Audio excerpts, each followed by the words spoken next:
It's a real regime almost. Oh, hell no. They're talking about me. All I needed was one ball. The science of training. And I know you don't think it's a sport. Good to see you, man. It's been a while. Yeah, it's been it's been about a year. So yeah. Congrats on your success, man. Congrats on all your success and competing and everything. Yeah, I mean, to be honest with you, last year wasn't what I really wanted it to be. So I need to just get better, But things still happen, great. But I know I can do better and just living the dream and just trying to improve every day, Now you got a big show coming up, the one you're promoting, right? It's called Philip Ricardo Legends International, correct? That's correct. That's this right here. There you go. Legends Classic. Yeah. So you're not competing in it, obviously. You're the one that's been organizing that show, correct? That's correct. Yeah, I'm promoting it. It's kind of I think my 8th year. Been doing it since like 2014, and it's a pro-am. It's professionals, amateurs. This show is going to be pretty cool because I actually have a lot of people that have been the top natural people. I got let's see, Rebecca Rasmussen. She's like the Bikini Divas, Mr. America. She won that last year. She actually won my show last year as well. She won the Natural Olympia for Bikini Divas Masters. Right. She's been going up against another lady that's pretty good too, Kelly Valpo. She won the evening gown for the pro division from Natural Olympia. I've got Sherry Bingham. She's a Natural Olympia former figure champion, and she's won like a lot of pro shows, in her time. And so it's going to be pretty big. Even some judges. I'm going to have Derek Joe, who won the Classic Physique out there, as a test judge for me. Anthony Bowden will be my head judge. His wife, Danielle Bowden, she won the sports model. So, yeah, it's going to be a big show. Mark Torello, who is the promoter for Mr. America, Jenny Bedoglio, a lot of people are going to be there. So I'm excited. And where does it take place again? So it's going to be in Dumfries, Virginia. So it's going to be at a church I actually go to, Potomac Valley Church in Dumfries, Virginia, on April 30th. Now I know you're a religious man, right? You're yes, sir. You're definitely, yes, sir. Jesus is my Lord. Yes. Yeah, absolutely. That's great, man. Now, did that ever, being religious, right, being a man of faith, did that ever conflict with you being a bodybuilder? In different aspects, but I'm saying, were you ever conflicted choosing between bodybuilding and faith?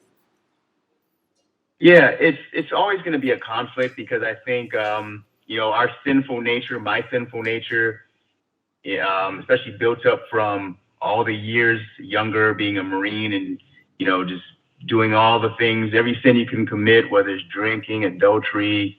I did all those things, unfortunately. And it wasn't until I came to faith and started reading the Bible and learning about Jesus and, his sacrifice for me, where I really started to see my sinful nature and had to repent for it, knowing that he forgave me because of what he did for me. And I had to slowly change. It doesn't happen overnight. Anything, just like when you work out, your body's not going to change until you put in the work and get to know your body and get to know what it takes to do it. Same thing when it comes to my faith in Christ and reading the Bible and learning what it really meant to change my life. So I had to do a whole 180. So the things that I did, I was successful before I knew God, but it was a different type. It's very selfish. So as I became stronger in my faith and following God and Jesus, I really began to be less selfish, do it for different reasons. So the conflict obviously is when, like me being successful in the sport, building a brand and name and all that, I had to make sure I wasn't becoming conceited and prideful and using it for negative ways. And I've had to turn this thing into glorifying God with my success, making sure that I mention him and everything, because it's not me that's doing it. It's him giving me a gift of a blessing to do this and the sacrifice that he did to make sure that, even though I'm a flawed person, I still have something that I can do that I can showcase to the world. And I also want to be an ambassador. There's a lot of people that, not saying that religion is the main thing that makes this happen, but I truly believe that my faith in Jesus and the way he was allows me to be a better person and give back to others and just be open-minded. If someone comes and wants to talk to me, I'm not going to turn them away because I used to be that person.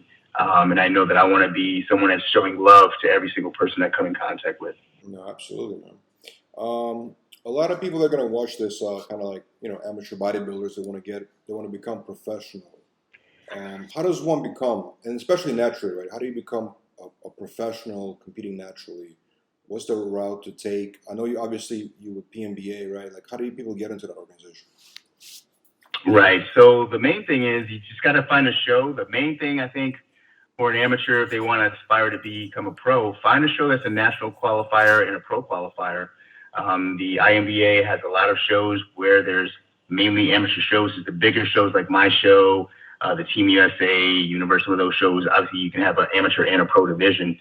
So you find that division and you compete in the open class. And if you win that class, as long as you're not just one person, then you're going to qualify to get that pro card. And the thing is, I hear a lot in the bodybuilding realms, especially some of the different federations, they feel like it's watered down because of the fact that some competitors can go and get a pro card in a very small show and may not be ready to become a pro. But as we saw from Adrian Petraeus, who was in Generation Iron 4, obviously 90 for life, he had a pro card for a while before he pulled the trigger to turn into pros. So it really gives that person, even if you get a pro card, you can make that decision whether you feel you're ready or not, to put your hat in the ring and say, hey, I'm a pro now. I'm ready to hit the stage against some of the best in the world. But there is that opportunity. There's a lot of opportunities there to turn pro.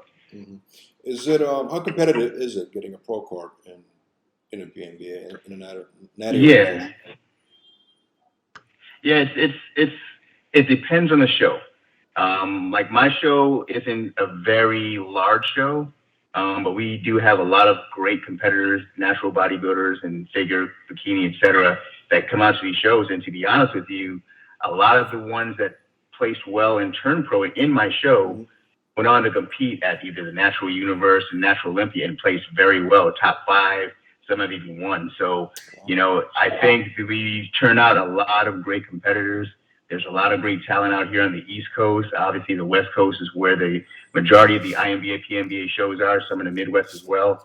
But, yeah, we turn out some great amateurs that turn pro that are able to place well in the top world championship level caliber shows. Now, you yourself, how many Natural Olympias have you won over the years? So I have won 4 in the open class. I also won the Masters division in 2019, and I won the Grandmasters last year. So a total of 6 titles. But people are probably more worried about the pro, open pro, which I won 4 times in 2007, 8, 15, and 19. What are some of the prizes that you collected? I know they give out a bike, I think, right? There was some cool stuff they were giving out. What's some of the prizes that you won? Yes, I won the bike last year. They've been giving away the bike, I believe, for the last 4 or 5 years. Before that, they were giving away a car. It was a smaller car, and they gave that away since, I believe, 2010 up to like 2016, 17. And, of course, the cash prizes, they've really elevated their prize money the last few years.